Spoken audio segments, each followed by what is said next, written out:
একটু থামুন। আজকের ভিডিওতে আমরা এমন 10টি মারাত্মক ও সূক্ষ্ম ভুলের কথা জানব, যেগুলো আমাদের অজান্তেই সব ভালো কাজ ধ্বংস করে দিচ্ছে এবং আমাদের জান্নাতে যাওয়ার পথ আটকে দিচ্ছে। তাই নিজেকে এবং নিজের আখিরাতকে রক্ষা করতে ভিডিওটি শেষ পর্যন্ত মনোযোগ দিয়ে দেখুন। আপনি কি কখনো ভেবে দেখেছেন আপনার সারা জীবনের সব ভালো কাজ একদিনেই নষ্ট হয়ে যেতে পারে? আমরা রাত জেগে নামাজ পড়ছি, রোজা রাখছি, কষ্ট করে নিজের সামর্থ্য অনুযায়ী দান সদকা করছি, কিন্তু শেষ বিচারের দিনে যদি দেখি আমাদের এই বিশাল আমলের পাহাড় শূন্য হয়ে গেছে, তখন কেমন লাগবে? তাই চলুন আর দেরি না করে এখনই জেনে নেই সে 10টি মারাত্মক ভুল আসলে কি কি এবং কিভাবে আমরা এগুলো থেকে বেঁচে থাকতে পারি। পয়েন্ট নাম্বার 1, রিয়া বা লোক দেখানো আমল।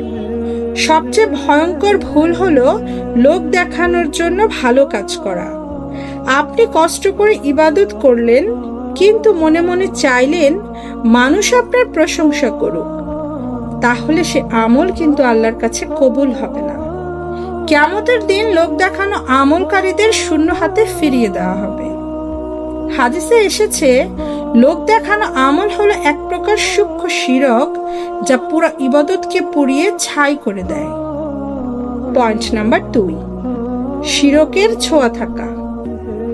আল্লাহর সাথে কাউকে বা কিছুকে শরীক করা এমন এক পাপ যা তওবা না করলে ক্ষমা পাওয়া যায় না।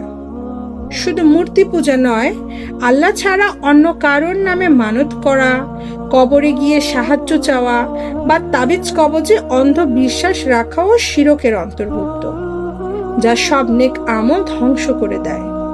এমনকি লোক দেখানোর ভয়ে ভালো কাজ ছেড়ে দেওয়া বা কাউকে দেখানোর জন্য সুন্দর করে নামাজ পড়াও শিরকের ছায়া বহন করে। পয়েন্ট নাম্বার 3, গীবত বা পরনিন্দা করা। অন্যের পেছনে তার দোষ নিয়ে চর্চা করা বা হাসাহাসি করা অন্যতম কঠিন পাপ। হাদিস অনুযায়ী আপনি যার গীবত করবেন, কিয়ামতের দিন আপনার কষ্টার্জিত সওয়াবগুলো তার অ্যাকাউন্টে পাঠিয়ে দেওয়া হবে। আর যদি আপনার কোনো সওয়াব না থাকে, তবে তার জীবনের পাপগুলো আপনার ঘাড়ে চাপিয়ে দেওয়া হবে। আল্লাহ আমাদের সকলকে মাফ করুন।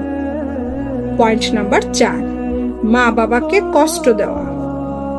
মা বাবার অবাধ্য হওয়া বা তাদের মন ভাঙা এমন এক অপরাধ, যার শাস্তি আমাদের দুনিয়াতেই শুরু হয়ে যায়। যে ব্যক্তি পিতামাতাকে কষ্ট দেয়, তার জান্নাতে যাওয়ার পথ অত্যন্ত কঠিন হয়ে পড়ে। মা বাবার সন্তুষ্টির উপরেই নির্ভর করে আল্লাহর সন্তুষ্টি। তাই তাদের অসন্তুষ্ট রেখে হাজার ইবাদত করলেও কোনো লাভ হবে না। পয়েন্ট নাম্বার 5, আত্মীয়তার সম্পর্ক নষ্ট করা। সামান্য কারণে বা অহংকারের বশে রক্তের সম্পর্ক ভেঙে ফেলা মোটেও সাধারণ বিষয় নয়। যে ব্যক্তি আত্মীয়তার সম্পর্ক ছিন্ন করে, তার উপর থেকে আল্লাহর রহমত উঠে যায়।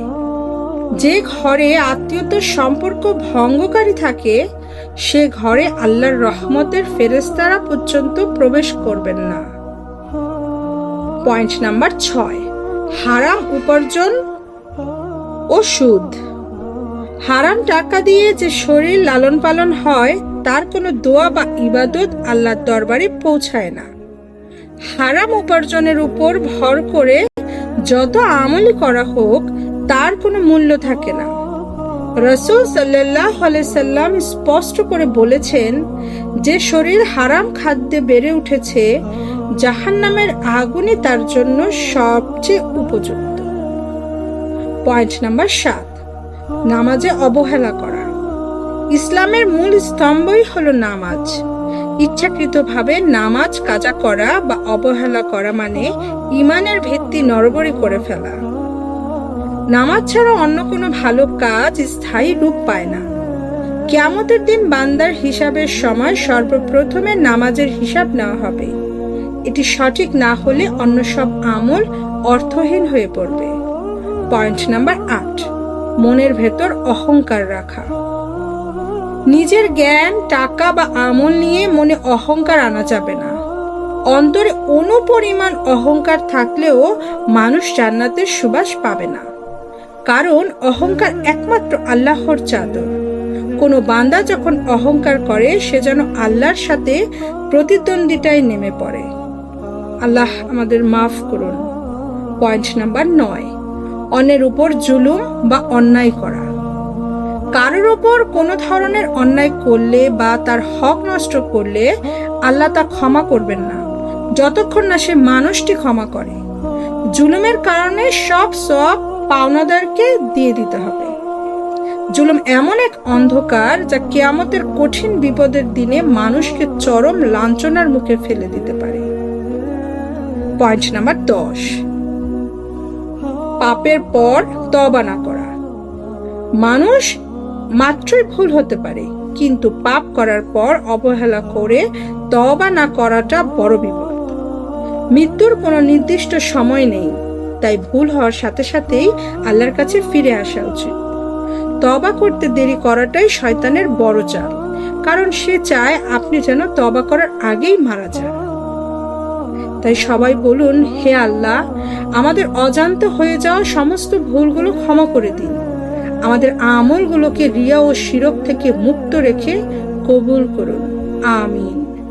ভিডিওটি আপনার ভালো লাগলে অন্য দিনী ভাই বা বোনের সাথে শেয়ার করে দাওয়াতের কাছে অংশ নিন। আজ এ পর্যন্তই। আসসালামু আলাইকুম ওয়া রাহমাতুল্লাহ।